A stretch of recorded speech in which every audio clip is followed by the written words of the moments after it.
Ah, les années 80. Cette période où les femmes réussissaient l'amalgame entre autorité et féminité, tout en restant femmes jusqu'au bout des seins. Mais aussi où Michael Douglas enfilait des costumes 2 fois plus grands que lui, prenant son pouls tout en écoutant un tout bébé Charlie Sheen dans le film Wall Street de Oliver Stone. Faste et grandiloquence, un sentiment de toute puissance porté avec éloquence, par un Occident américanisé triomphant. À cette époque, le Golden Boy de Paris essayait de ressembler à celui de Wall Street. Il considérait que le monde était un gigantesque marché.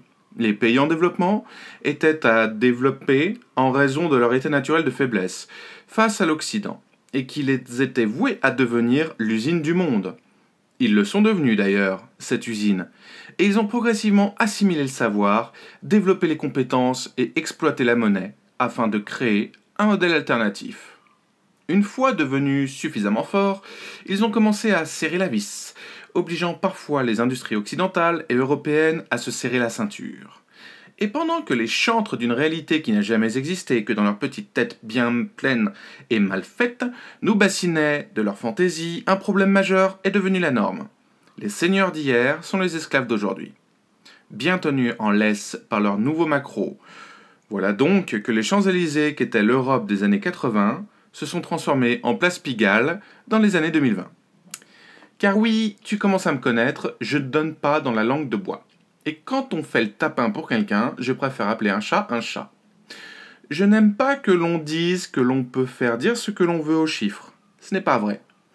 Mais on peut être assez bête pour ne pas vouloir les lire correctement. Ainsi, on peut entendre l'enthousiasme du ministre des Finances concernant l'extraordinaire reprise française avec ses 0,5% de croissance. S'enthousiasmer pour 0,5%, il fallait oser. Et les 99,5% d'inertie, qu'en faisons-nous? 99,5% qui doivent chercher des débouchés et qui, plutôt que d'être plus compétitifs, vont naturellement se tourner vers leur nouveau maître. D'autant que 0,5% de croissance, face à une perte de valeur de 5,6% en raison de l'inflation, c'est un joli tour de passe-passe pour tenter de glisser un cache-misère sur l'intimité malaisante du tissu économique français. Période d'abondance, oui, période révolue surtout, les années 80 furent abondantes, mais depuis 1990, la période est piteuse, comme le développe Alain Bauer dans son important ouvrage en cours de publication, et dont j'ai déjà parlé le mois dernier. Pourtant, certains continuent de dire qu'il y en a assez pour tous, de l'argent, des ressources. Après tout, la philosophie chrétienne qui anime la morale binaire et infantile du bassin culturel français ne dit-elle pas « quand il y en a pour un, il y en a pour deux ». Pour ma part, je préfère citer un autre grand philosophe des temps modernes, j'ai nommé Gaspard Proust, qui complète cette réflexion de la manière suivante. Quand il y en a pour un, il y en a pour deux, mais moins. Et c'est bien ça le problème majeur, c'est que la croissance n'existe pas.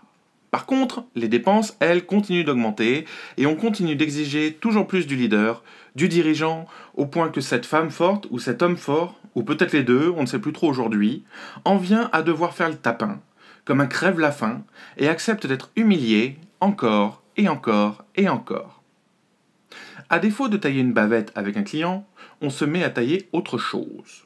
Déjà, dans la vérité, si je m'en deux, cette absurdité se manifestait. Le film date de 2001 pour ceux qui l'ignorent. On se rappellera d'une scène où Bruno Solo interpelle un Daniel Prévost retors en lui demandant « Et pour la pipe, c'est à quelle heure ?» Car c'est bien cela qu'on taille aujourd'hui. Des pipes.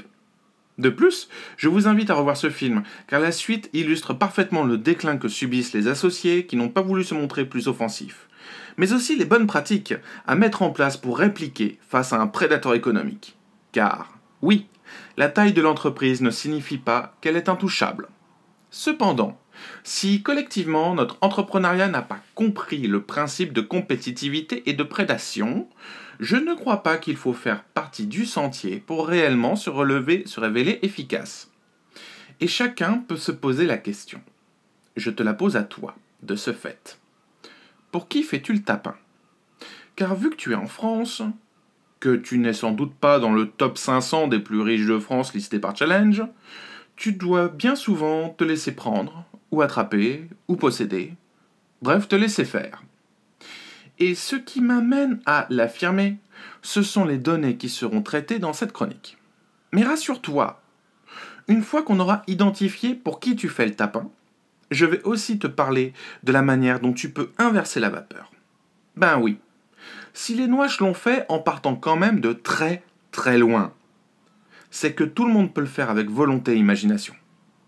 À l'instar des Fudge de la trilogie La Vérité si je mens, il est parfaitement possible d'inverser les tendances et de réaliser de beaux coups. Et passer du statut de tapineuse à macro en quelques semaines. Ça fait quand même rêver.